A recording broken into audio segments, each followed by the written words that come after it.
Voilà. Et voilà. Est-ce qu'on doit être déçu ou est-ce qu'on doit être fier de ce match en fait? Je sais pas. Je sais pas parce que d'un côté on perd 2 points à l'extérieur, certes contre l'Atlético, donc c'est pas n'importe quelle équipe, ça reste l'Atlético. Mais on aurait quand même pu faire beaucoup mieux. Dans le sens où on aurait pu ne pas encaisser ce but comme d'habitude à la dernière minute. Même le dernier derby l'année dernière qui s'est tenu à Madrid, le 1 partout là. Ils nous ont mis un but à la 90e minute à peu près. Donc voilà, on perd 2 points. On recolle au Barça seulement de 3 points. Donc maintenant au lieu de 4 points d'écart, on a 3 points d'écart. C'est mieux que rien, mais j'ai envie de dire c'est du gâchis en fait. C'est du gâchis parce que pendant 90 minutes, on est là à mener au score 1-0. On est là à se dire on va recoller au Barça de 1 point. C'est quand même énorme. Tu étais désespéré au début de saison, puis tu viens, tu recolles au Barça de 1 point. Mais bon, les amis, bonjour et bienvenue pour ce débrief de ce derby. Atlético de Madrid, Real Madrid, score final 1 partout.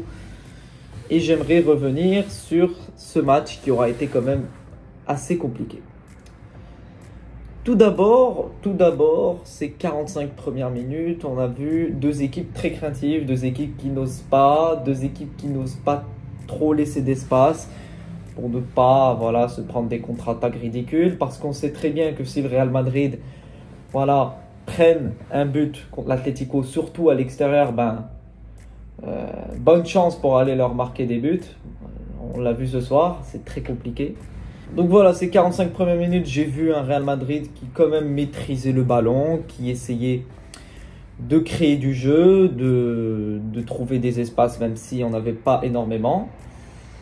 On est repassé dans ce match à un 4-4 de losange, donc ça c'est une bonne chose parce qu'on a vu quelque chose de différent par rapport à d'habitude, mais on l'a vu au niveau du milieu de terrain.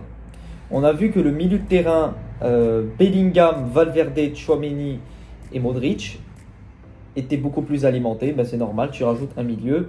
Le milieu est plus vivant, le milieu fonctionne mieux. Mais l'attaque était, j'aimerais dire, plus compliquée, ce qui est totalement normal. Tu enlèves un attaquant et tu rajoutes un milieu. Donc, qui prend l'avantage? Le milieu. Donc, c'est le milieu qui fonctionnera le mieux. Mais comme on dit dans le football, quand on a un bon milieu de terrain, ça alimente une bonne attaque. Mais bon. Donc voilà, ces 45 premières minutes, j'ai pas eu de flop. Voilà, tout le monde essayait de créer du jeu. J'ai eu un Valverde qui était quand même assez intéressant au niveau de ses frappes de loin. Voilà, il était quand même très dangereux, surtout à une frappe où, à ça, il trouve la lucarne.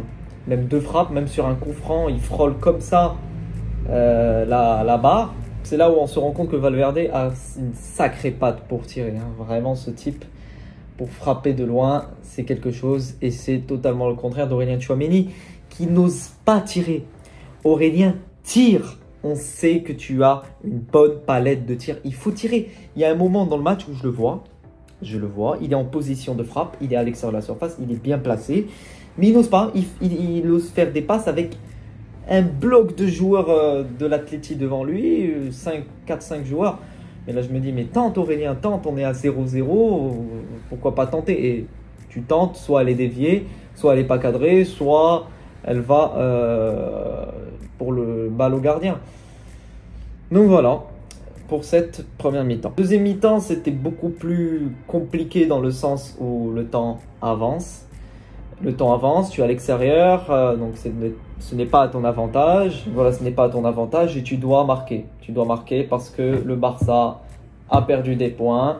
Tu as 4 points du FC Barcelone, tu gagnes ce match. Tu es à 1 point et la Liga est totalement relancée. Mais quand tu t'appelles le Real Madrid, quand on te donne l'opportunité de revenir, soit tu ne reviens pas, soit tu reviens à moitié, comme on l'a vu dans ce match où tu n'es qu'à 3 points au lieu de 4 points. Donc c'est toujours ça de gagner. Je préfère ça que de perdre, pas vous mentir. Le but d'Eder Militao, super centre de Vinicius, beaucoup trop haut pour les défenseurs pour tenter de le dégager. Militao qui trouve ce centre, qui met un pétard qui a quand même été dévié. Et on l'a vu, la déviation a largement perturbé Jan Oblak. 1-0 pour le Real Madrid. J'aimerais revenir sur les incidents de ce match. Déjà, à l'avant-match, on se préparait parce qu'on voyait les gens, les supporters de l'Atlético, aller venir avec des masques, aller venir avec des cagoules. Tout ça, pourquoi? Pour insulter Vinicius, pour crier des grosses insultes racistes envers Vinicius. J'ai juste envie de vous dire, est-ce que vous avez que ça à faire de votre vie? Est-ce que vous avez que ça à foutre de votre vie? Est-ce que vous avez que ça à foutre de rentrer dans un stade et de crier des chants racistes? Voilà, tout le monde est main dans la main à crier. Lâchez toute la merde de votre bouche. Faites ce que vous voulez. Le mec s'en fout en fait. Que vous l'insultiez comme vous voulez. Le mec va sortir de son match, va rentrer chez lui, il aura fait son match, qu'il gagne, qu'il perde, qu'il fasse match, il rejouera un autre match la semaine prochaine. Non, mais là, vous êtes là, les supporters de l'Atlético, tous baraqués là, bande de merde. Bande de merde, vous m'avez fait chier pendant tout le match. Vous avez été insupportable. Et deuxième chose, bande de supporters de merde que vous êtes. Je n'inclus pas tout le monde. Hein. Je sais qu'il y a des supporters de l'Atlético qui sont bien éduqués, mais il y en a des grosses merdes. Et moi, je vise ceux que j'ai vus dans le stade. Derrière la cage de Courtois, commencer à balancer des briquets. Putain, quelle indignité, j'ai juste envie de dire que qu'est-ce que vous êtes bête en fait, qu'est-ce que vous êtes con, vous êtes débile, vous foutez la merde à votre club parce que là vous étiez en train de faire perdre largement du temps, 10-15 minutes à votre club alors qu'ils étaient menés à 1-0. Donc moi j'étais tranquille, j'étais sur ma chaise, j'étais comme ça, je me dis bah c'est bien, continuez, bah le match va être suspendu, on mène 1-0, je m'en fous. Continuez à insulter, on en a rien à foutre, c'est votre problème. De plus, cette équipe de l'Atlético qui fait que taper, sur les joueurs comme si c'était l'unique solution. Je vous mets à l'écran des images et ça c'est le carton rouge. C'est le carton rouge de Llorente sur Fran Garcia en fin de match. Cette image-là, elle illustre totalement le jeu de l'Atlético de Madrid. Massacrer les joueurs, être à 5, 6, 7 défenseurs derrière et défendre et balancer les ballons. Et s'il y a une petite contre-attaque, on le met et on gagne 1-0, on fait 1-1 ou on fait 0-0. C'est insupportable, mais bon, qu'est-ce que tu veux que je te dise? C'est une équipe qu'il faut jouer 2 voire 3 fois par an. Déjà 2 minimum en Liga et si c'est en Supercoupe, en Coupe d'Espagne. Mais bon, j'ai vu un très bon milieu de terrain quand même aujourd'hui, un Bellingham qui faisait des putains de récupérations. Il était partout ce mec, je le voyais quand il récupérait. Il accrochait aux joueurs adverses. Il accrochait pour vraiment mettre l'impact physique. Et ça, c'est ce que j'aime de Jude Bellingham. C'est ce que j'aime. C'est cet impact que tu mets, frère. Cet impact est exceptionnel. Aussi, très bon match de Luka Modric. Il a fait un super match, Modric. Moi, j'ai beaucoup aimé le match de Modric. Il était là, il essayait de récupérer. Il faisait de bonnes passes. Les extérieurs de pied de Modric, on apprécie toujours. Et j'espère qu'on va en profiter encore un petit moment avant qu'il parte en retraite. Niveau défense centrale, c'est un peu compliqué, je ne vais pas vous mentir. Certes, la défense centrale était quand même bonne. Pendant l'intégralité du match, j'ai vu un excellent Dani Carvajal en première mi-temps. Un très bon Carvajal. Il a fait le job. Il était là sur son côté. Il arrivait à faire ses allers-retours, de monter de son poste vers l'aile pour alimenter cette aile droite. J'ai vu un Rodrigo très moyen. Voilà, il n'était pas vraiment dans son match. Ce n'était pas son match du tout. Il n'a pas fait un excellent match. Même au niveau de l'attaque, Vinicius Rodrigo, elle n'a pas fait un énorme match.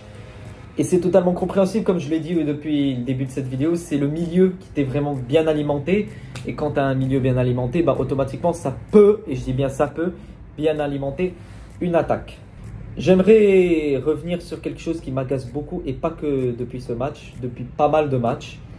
C'est le management de Carlo Ancelotti. Carlo Ancelotti, toujours, et depuis toujours, ne me dites pas non ou je sais pas quoi, il fait des changements dans les derniers arrêts du match. Et c'est insupportable, je vous les mets à l'écran. Comment tu peux faire des changements à la 86, 88 ou 90e minute? Les joueurs ne sont pas frais, ils ne sont pas dans les bonnes conditions. C'est pas en 5-6 minutes qu'un joueur va être capable de jouer à un très très haut niveau.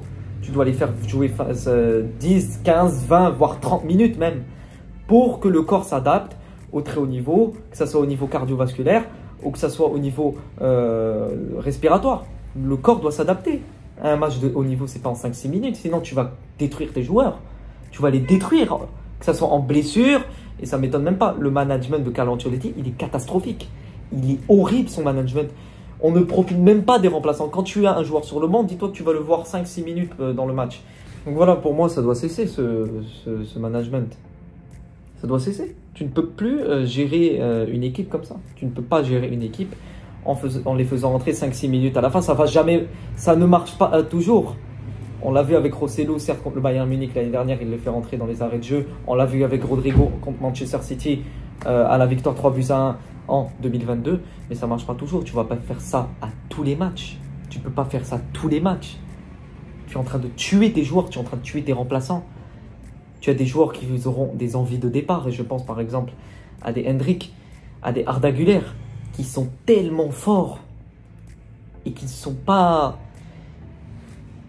pas assez de reconnaissance dans cette équipe.